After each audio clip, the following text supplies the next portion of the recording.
आप हैं बिहार संवाददाता के साथ और मैं हूं मनोज चतुर्वेदी।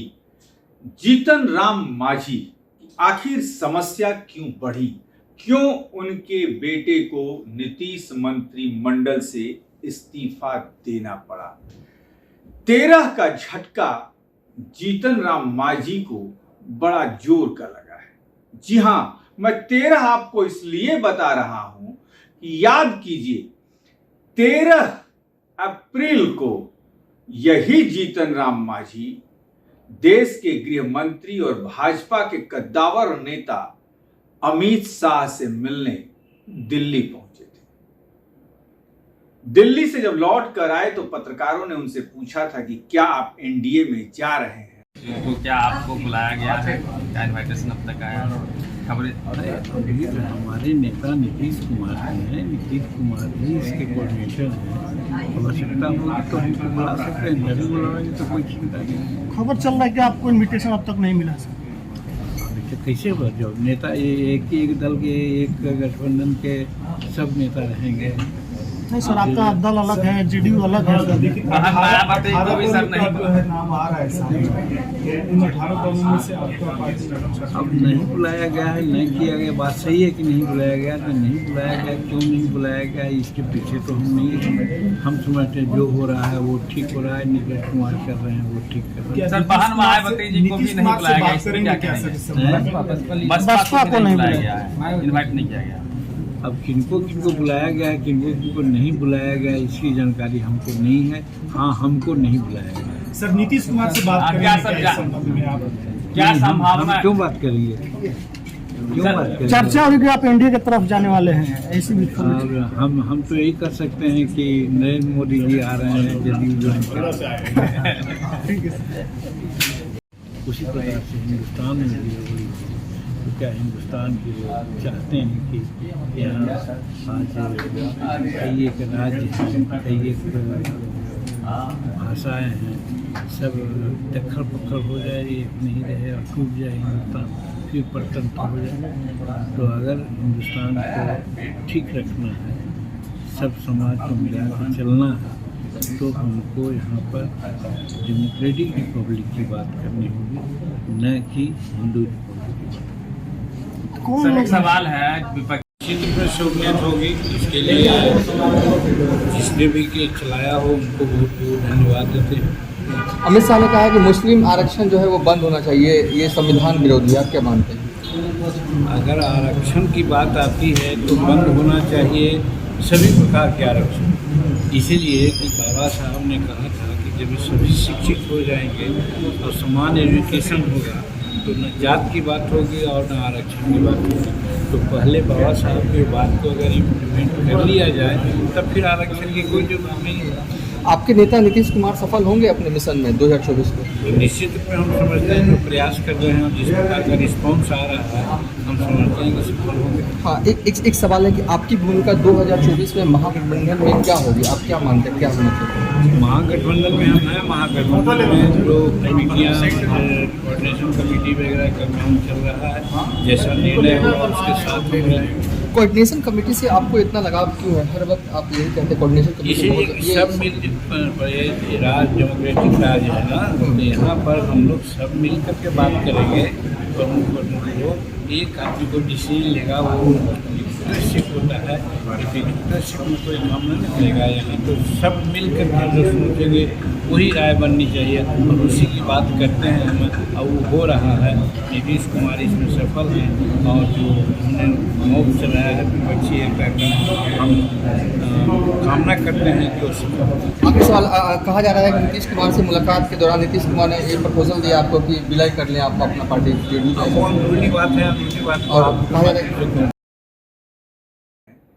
उन्होंने कहा था कि नहीं, हमें नीतीश से सम्मान मिला है और हम एनडीए में नहीं जा रहे हैं, हम महागठबंधन में ही रहेंगे और नीतीश कुमार के साथ ही रहेंगे। लेकिन ऐसा क्या बदल गया 2 महीने के बाद ही कि नीतीश मंत्रिमंडल से उनके बेटे को इस्तीफा देना पड़ा? शायद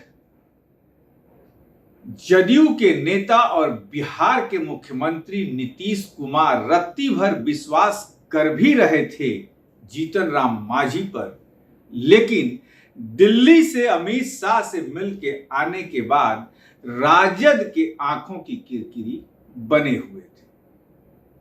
शायद राजद ने ही जदयू के मार्फत कहलाव भेजा हो कि पार्टी का विलय कर दीजिए जदयू के अंदर, क्योंकि ना रहेगी हम, ना कोई सीटों का बंटवारा होगा, जो भी होगा जदयू के अंदर ही होगा। एक सीट तो काफी थी, आप गया वाली सीट तो निश्चित तौर पर जदयू उनको देता है, लेकिन मांझी साहब 5 सीटों पर अड़े थे। प्रेस कॉन्फ्रेंस विपक्षों के दिन उन्होंने किया था।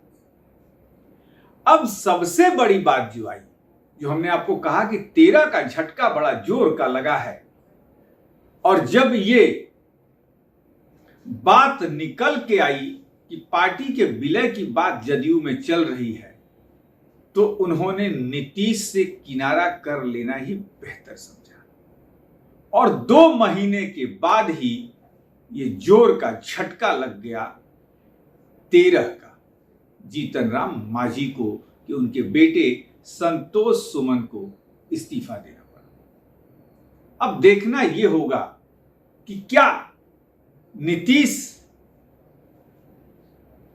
किस दरवाजे जाएंगे। पैच अब देखना यह होगा कि जीतन राम मांझी किस दरवाजे जाएंगे। क्या एनडीए में उनकी स्वीकार्यता होगी, क्योंकि अभी लाइन में बहुत से लोग लगे हैं एनडीए के। चिराग पासवान भी हैं, पशुपतिनाथ पारस भी हैं। चाचा भतीजे में किस तरीके से तालमेल बैठाएगी भाजपा, ये उसकी मुसीबत अभी भी बनी हुई है। जनता के बीच में जाएगा, जनता के लिए संघर्ष करेंगे, उसके लिए कोई कंपटीशन नहीं देना है, जनता के बीच में जाकर संघर्ष। ठीक है। अच्छा ये देखिए संतोष जी, जब से आपने इस्तीफा दिया है तो एक नाम की चर्चा हो रही है, रत्नेश सदा का नाम है वो, और चर्चा हो रही है कि आपके जगह पर उनको बैठाने की पूरी तैयारी हो रही है। हो सकता है कि उन्हें मंत्री बना दिया जाए। मेरी शुभकामना है, और समाज के निचले तबके से आते हैं, और मंत्री बनने से निश्चित तौर पर समाज को मजबूती मिलेगी।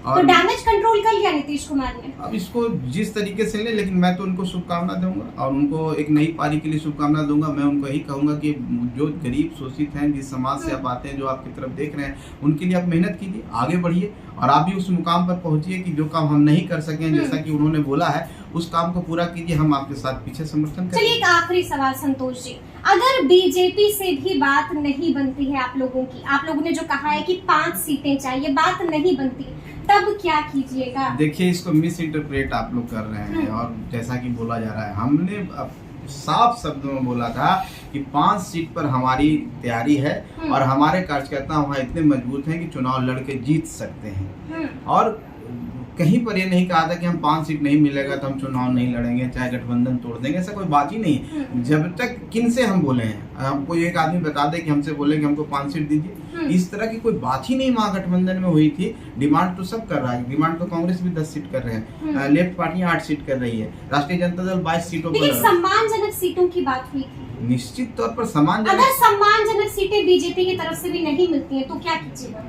देखिए, सम्मानजनक सीट का क्या मानदंड है, हमको समझ में आता। हम तो बात बोल रहे हैं कि हम अपने कार्यकर्ताओं की तैयारी के ऊपर हमने बोला था, सीट का कहीं कोई बात ही नहीं किया था। तो कितनी सीटें चाहिए अब बता दीजिए हमें।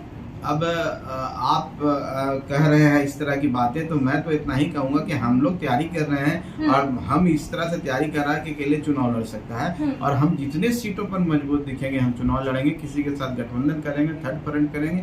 आने वाला 18 तारीख को हमारी बैठकें हैं, और उस बैठक में हम लोग निर्णय लेंगे, हमारे कार्यकर्ता जो बोलेंगे। और यहाँ पर उस सम्मान की बात नहीं है, यहाँ पर है अपने आप को बचा के रखना, अस्तित्व बचा के रखना, कार्यकर्ताओं का सम्मान की भी रक्षा करना।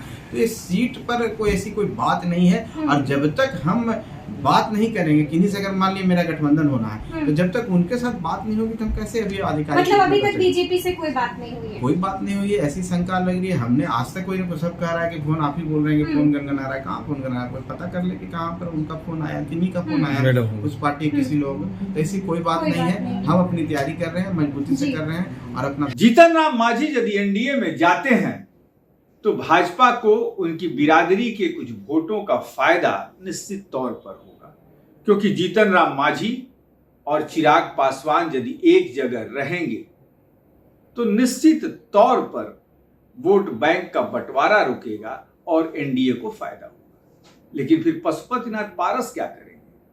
क्योंकि पशुपतिनाथ पारस ने पहले ही कह दिया है कि चिराग का एनडीए में कोई स्वागत नहीं करेगा और चिराग एनडीए में आ भी नहीं सकते।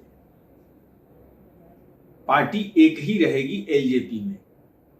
अब मसला आगे बढ़ेगा वो भी हम आपको दिखाएंगे, लेकिन 13 के झटके की बात जो है, जीतन राम मांझी 13 से 2 महीने के अंदर ही इनका बड़बोलापन बाहर निकल के आ गया और औंधे मुंह गिरे हैं जीतन राम मांझी। इसी को कहते हैं मीडिया की भाषा में जोर का झटका धीरे से। क्या खेला हो गया जीतन राम मांझी के साथ? ऐसी तमाम खबरों के लिए आप बने रहिए हमारे साथ।